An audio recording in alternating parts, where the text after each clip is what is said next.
Masalahnya adalah banyak orang percaya ini dibuat tameng.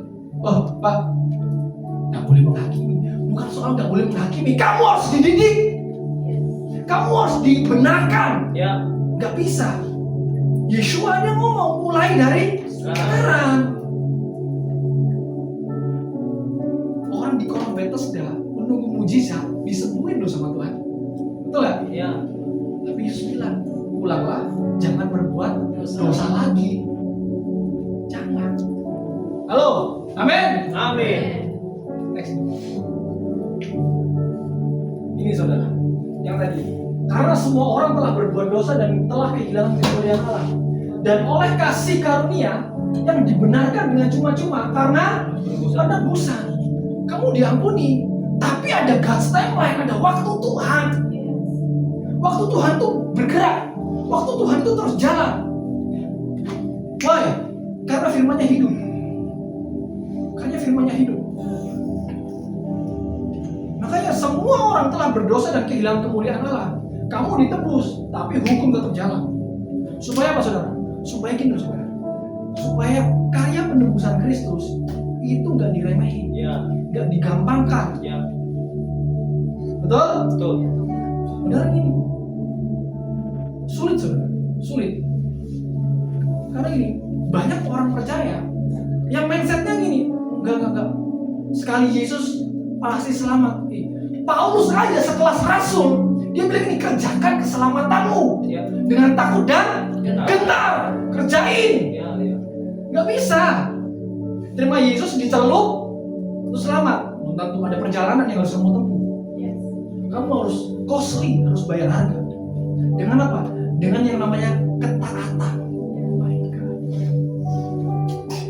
Amin.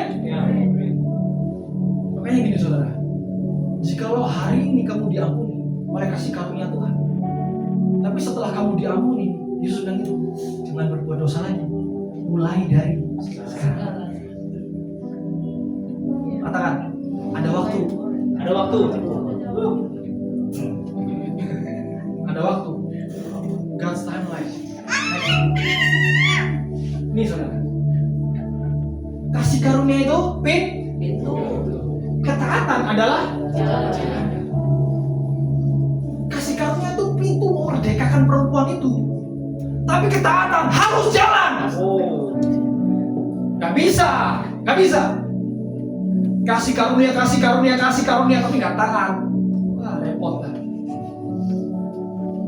Geras. Tapi gak taat. Wah ruwet saudara. Amin. So ini Tuhan mau gitu saudara. Di luar konteks yang saya akan bawa, saya mau bilang ini, waktunya tinggal sedikit lagi Tuhan mau datang. Saudara yang dengar di berita-berita global, itu adalah sedang dinubuatkan kitab-kitab para nabi sudah berjalan. Bahkan umat Israel itu sampai ngomong gini, kami memang sengaja buat itu supaya kami menggenapi nubuatan para nabi, supaya Mesias cepat hadir.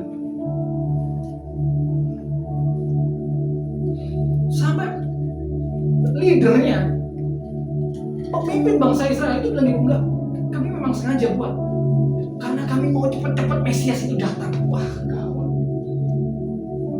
Sengaja dia bikin supaya bait suci ketiga itu cepat dibangun. Kami sengaja buat semuanya ini. Karena gini, hatinya itu menggebu-gebu saudara, ingin berjumpa dengan Mesias. Lah, pertanyaan gini, mereka itu tahu waktu, dia tahu God's timeline, tahu, bahkan kita para nabi tahu. Bagaimana dengan orang percaya? Pertanyaan saya, bagaimana dengan gereja Tuhan hari-hari ini? Apakah tahu God's timeline? Belum tentu. Pak, yang penting saya beriman Pak. Ini nih yang bahaya. Umatku binasa karena so gini, iman tanpa pengetahuan dan tanpa dikerjakan, kamu sedang meremehkan darah Kristus. So ini saudara, ada perjalanan yang memang harus kita tempuh setelah kasih karunia itu dibuka. Betul? Betul. Selalu kok. Yesus itu enggak Yesus tuh gini, dia tuh mengajarkan sesuatu itu enggak asal dan enggak murah. Ada gini, dia mengajarkan kita itu bayar harga, saudara. Bayar harga. Bukan berarti kasih karunia cukup, nggak bisa cukup, nggak bisa. Kasih karunia itu pintu, katakan pintu. Kasih karunia itu pintu. Tapi jalannya itu, Yesus kan nulis nih, seret ada jalan. Dia udah kasih karunia. Tapi ketaatan kamu harus melalui. Amin. Makanya saudara, kita harus tahu nih, kita harus mengerti. Supaya apa? Supaya kita nggak dibodohi sama iblis. Supaya kita nggak supaya kita nggak dibully. Jatuh lagi, bangun lagi. Jatuh lagi, bangun lagi. Jatuh lagi, bangun lagi. Ya.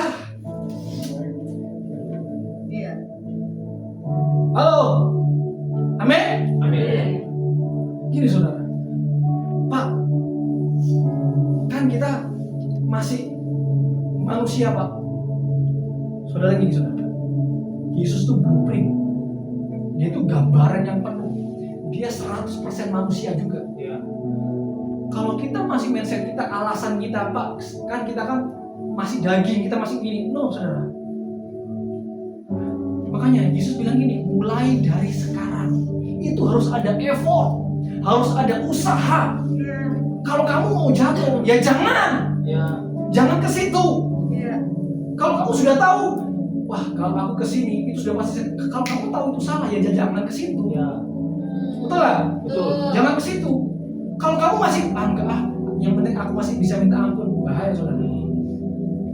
Bahaya. Kamu sedang mempermainkan darah Kristus. Sedangkan Yesus menanamkan fondasi yang benar. Fondasinya itu gini. Jangan buat betul.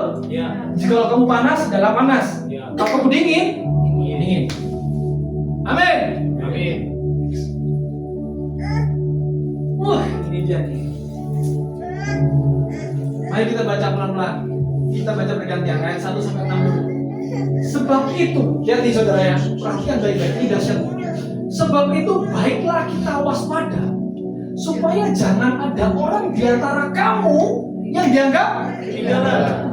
Sekalipun janji akan masuk ke dalam perhentiannya masih berlaku buat karena kita diberitakan juga sama seperti mereka. Tetapi firman pemberitaan itu tidak berguna bagi mereka karena tidak terbentuk bersama-sama oleh iman dengan mereka yang mendengarnya. Sebab kita yang beriman akan masuk ke tempat perhentian yang seperti ia katakan. Sehingga aku bersumpah dalam murkaku, mereka tak akan masuk ke tempat perhentianku. Sekalipun pekerjaannya sudah selesai sejak dunia dijadikan. Sebab tentang hari itu pernah dikatakan di dalam suatu nas, dan Allah berhenti pada hari ketujuh dari segala pekerjaannya. Dan dalam nas itu kita baca, mereka tak akan masuk ke tempat perhentianku. Jadi jelas orang sebelah orang akan masuk ke tempat perhentian itu. Sedangkan mereka yang berada lebih dahulu diberitakan kabar tidak masuk karena kedatangan mereka. Ini saudara, perhatikan baik-baik. Sebab itu baiklah kita waspada supaya jangan ada orang di antara kamu yang dianggap ketinggalan. So gini saudara, Ibrani mencatat tentang hari ketujuh. Katakan hari ketujuh. Hari ketujuh. Saudara tahu di dalam makna profetik, hari ketujuh adalah hari peristirahatan, hari mesbah, hari kita berjumpa dengan Tuhan. Nah, kita harus memiliki yang namanya hari ketujuh. Kita nggak boleh cuma hidup di hari 1 sampai 6, sibuk semuanya. Sibuk di keluarga, sibuk di pekerjaan, sibuk di pelayanan, di usaha bisnis kamu sibuk hari ke-6, tapi hari ke-7 kamu nggak pernah punya. Hari ke-7 itu gini, hari ke-7 itu ada waktu. Kamu saatnya membuat mesbah, persekutuan dengan Tuhan. That's yang namanya hari ke-7. Makanya jangan ada di antara kamu yang dianggap ketinggalan. Bahaya loh saudara. Nih, sekalipun janji. Ingat saudara, kita Ibrani bilang ini, sekalipun kamu sudah beragama Kristen, kamu sudah terima Yesus, janji itu sudah ada di dalam hidupmu. Hati-hati kamu ketinggalan. kamu masih ada kesempatan untuk ketinggalan. Bahaya. Bahaya. Makanya iman itu harus firm, katakan firm. Firm. Rohnya itu harus menyala. Nggak boleh rohnya agamawi, itu nggak boleh. Amin. Nggak boleh. Pak, bapak saya pendeta, saya pasti masuk, belum tentu. Nggak bisa. Karena gini, persekutuanku dulu dengan Tuhan gimana? Halo? Amin.